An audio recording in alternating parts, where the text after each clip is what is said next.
You know that feeling, right? When a really short text message just completely throws you for a loop? Or you find out you weren't included in some plan and you just start spiraling. It can feel kind of confusing, even a little embarrassing how much those little things can sting. Well, today we're going to get into the science of exactly why that is. I mean, it's a question that really gets to the heart of so many of our most painful moments, doesn't it? Why does being left out, being rejected, feel so intense, way more intense than our logical brain tells us it should? Turns out it is definitely not just in your head. There is a very, very real reason for it. And here's the thing, and this might sound a little crazy, but the sting of being left out, it's not just like pain. To your brain, on a literal neurological level, it is pain. Your brain processes that social wound almost exactly the same way it would process, say, a broken arm. Okay, so let's really dive into this, because this connection right here, it's the key to understanding everything else we're going to talk about. So scientists have done these brain imaging studies, and what they found is pretty mind-blowing. When you feel rejected, the same two parts of your brain light up as when you experience actual physical injury. We're talking about the anterior cingulate cortex and the insula.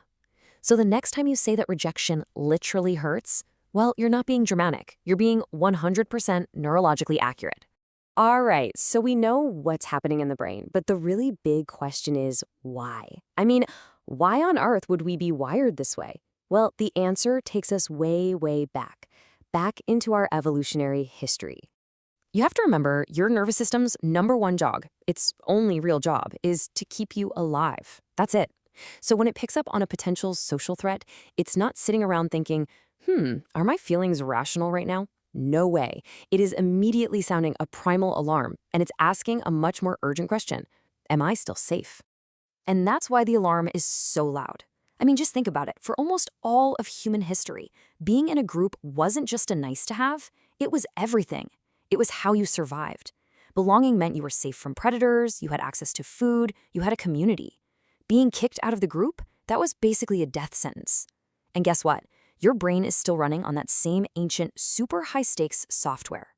But what happens when that ancient alarm system gets, a little glitchy? A little too sensitive? Well, that's where our own personal histories come in. Our past experiences can basically crank up the volume on that alarm, making it go off when there's no real danger. Think about it. If your early life made connection feel kind of unpredictable or even dangerous, maybe through constant criticism or bullying or feeling abandoned, your brain learns a lesson. It learns to be on high alert all the time. It basically gets trained to scan the environment for even the tiniest sign of rejection, and it turns the volume on that alarm system all the way up to 11. Okay, so let's see how this actually plays out in real life. Let's say the trigger is something that seems totally harmless. A one-word text message. Something like, just, okay. Now, for a brain that's already on high alert, that neutral word doesn't feel neutral at all. It feels negative.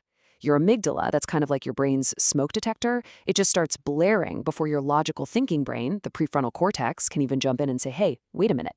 The first feeling isn't thoughtful, it's just a gut punch. This feels hostile.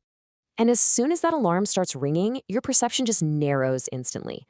It's like you get tunnel vision. Your brain stops looking for any other possible explanation. It just jumps straight to the conclusion that confirms the threat.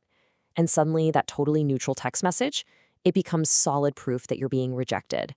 And from there, it's so easy to spiral into shame or anger or even panic.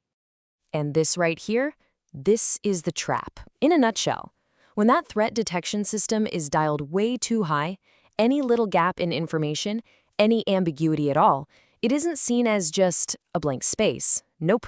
Your brain immediately fills it in with the worst-case scenario and treats it like a fact. Okay, so that's the tough part.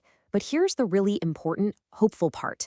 We are not just stuck with this. Not at all. Just understanding how you're wired is the first huge step to working with it. We can absolutely learn to quiet those false alarms and take back control of our own reality. So how do we do that? Well, it's about consciously getting your thinking brain back in the driver's seat. First step, name the trigger. Literally say to yourself, okay, I'm feeling this way because of that one-word text. Step 2, slow down your body. Take some deep breaths to calm down that fight or flight response. And then the third step, and this is key, you have to actively collect real evidence. Ask yourself, what are some other reasons they might have sent that? Is there any actual solid proof that my fear is true? Really, the whole goal here is to stop letting that ancient, super sensitive threat detector be the one writing the story of what's happening. It's all about taking the pen back and letting your more logical, context-aware thinking brain be the one to actually write your reality. And, in the long run, the most powerful tool we have for recalibrating this whole system is healthy relationships. And here's why. Because they give your brain repeated positive experiences of repair. You have a misunderstanding, but instead of it ending in disaster or abandonment, you talk about it, you get clarification, and then you reconnect. That cycle, misunderstanding, clarification, reconnection, it literally forges new, safer pathways in your brain. Every single time you go through that successful repair, your brain learns a really profound new lesson. It starts to unlearn that old, rigid rule that says any problem equals catastrophic danger.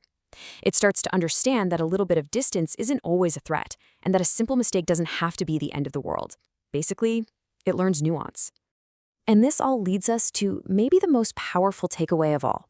Just because you feel the pain of rejection, that doesn't mean rejection is your destiny. That feeling, it's just a signal. It's an echo from an ancient survival system. But it is not a prophecy about your future, and it is definitely not a statement about your worth. So knowing all of this neuroscience, it gives you a choice. It gives you power.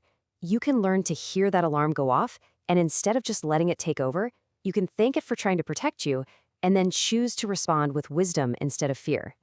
So now that you understand the alarm, how are you going to answer the call?